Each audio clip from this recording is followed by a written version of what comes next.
Alright, so now in this part of chapter 3, we're going to talk about cellular transport. So how does stuff get into the cell? How does stuff get out of the cell? And there are the two main types of cellular transport: passive transport versus active transport. Passive transport, we're going to see, does not require ATP. No energy is needed to move things. And here are the three different types: diffusion, facilitated diffusion, osmosis. And then after that, we're going to talk about active transport. And these require ATP. So what diffusion just means is when materials, molecules, whatever, when substances pass through the membrane. And these substances go from an area from a high concentration to an area of low concentration. So this means down the concentration gradients. And so what I mean by this, let me make a little example here. So let's say that this is supposed to be the cell. There's a lot of these, let's say, sugar molecule on the outside of the cell, not so much on the inside. So think after you just ate.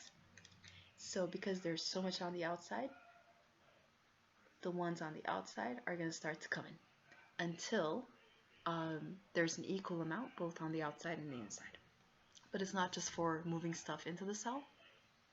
We can also do it for moving stuff out of the cell. So let's say that there's a lot of this substance on the inside, not so much on the outside, and so the stuff is going to move through the cell membrane. Okay, so this is called high to low, down the concentration gradients.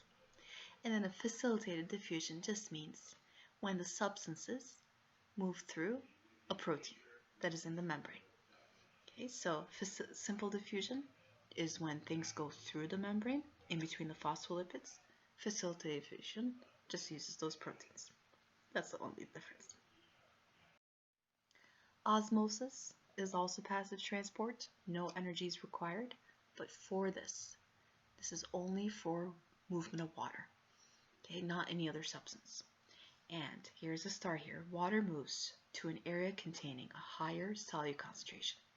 Solutes, think salt or sugar. Water likes to go towards that side. So if I give you an example on the next slide. Okay, so here now let's look at examples with osmosis. Okay, so let's pretend that this is a cell. If there's a lot of solutes, so let's just say salt, on the outside, not so much on the inside. There's water both on the inside of the cell and the outside of the cell.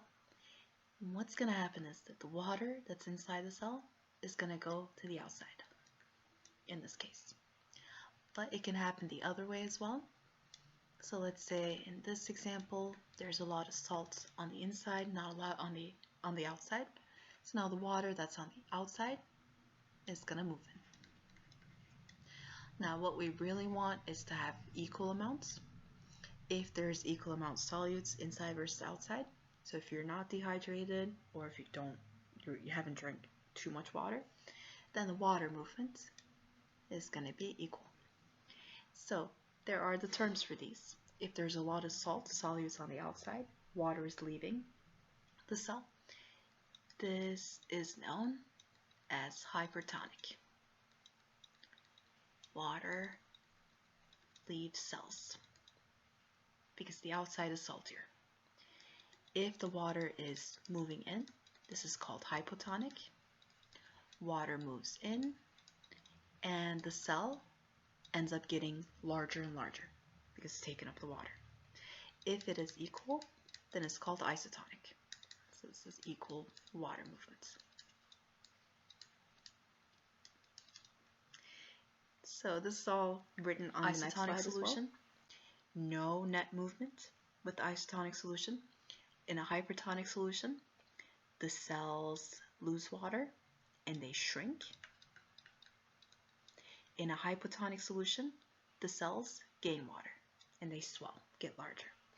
The way I remember these, the way I kind of put these apart, hypotonic has the O, so think in the hypotonic, the cell is getting rounder. But the hypertonic, think the cell is just like so hyper, it's just losing a lot of weight. Get baited. Just know the difference between those two. Okay, then active transport. So now here, ATP is required, energy is required, because we're actually moving substances, not from high to low, but from low to high. Okay, so I'm gonna underline that, from low to high. And this is known as against. So with the passive transport, it was called down the concentration gradients. Now it's against the concentration gradients. So active transport, low to high, and active transport always uses those proteins that are inside the membrane. These are called the carrier proteins. And here again requires ATP. And so what we're seeing here, this purple shape, that's the protein. Here's the substance. And so the substance has to go through that, but it is going from high to low. And so if I make a little example here, go back to the cell picture. So let's say that there's a lot of a substance on the outside, not so much on the inside. Think, let's say it's a product of a cell, a hormone. In order to move the stuff that has just been made by the cell, has to use active transport, low to high. But it can also be the opposite way. Using vesicles to transport materials is also considered active transport. Endocytosis is when you bring something from the outside to the inside of the cell. So notice here this is particle. So here the cell changes its membrane shape. The membrane surrounds the particle and then brings that stuff to the inside. And when it brings the stuff into the inside, it puts it inside the vesicle. So think that bubble. And the vesicle is just really made from the cell membrane. That is just like butted off when it came in. So endocytosis, moving substance into the cell using a vesicle. 3 types of endocytosis. Pinocytosis, know that this is when liquids are brought in to the cell using this method, putting the liquid into a vesicle. Phagocytosis, if a solid particle is brought in, which is what the picture is showing, and the solid particle could actually be a bacteria. This is how white blood cells bring the bacteria into their cells so that they can break them apart. And a receptor-mediated endocytosis, this is when only specific things are brought into the cell.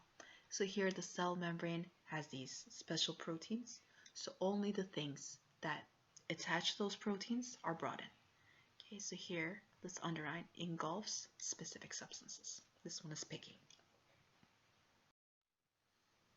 Okay, so here is just showing the pictures for endocytosis, just more pictures, and this bottom one is just showing with the receptor mediated. So these are those special proteins. So only the things that bind to these proteins are brought in to the inside of the cell. So you can see it's only these like pink things that have come into the cell. So it's just being picky about things. And the other stuff, those are left on the outside. They're not coming in. You can see there. And then exocytosis is just the opposite of endocytosis, when substances are exiting the cell. And so first the substance, so here we're seeing a vesicle. The pink circles are the substances. So now the vesicle goes to the cell membrane, travels. Microtubules are actually moving the vesicles inside the cell. Then the vesicle attaches to the cell membrane, and then it opens up, and now the stuff that was on the inside comes out.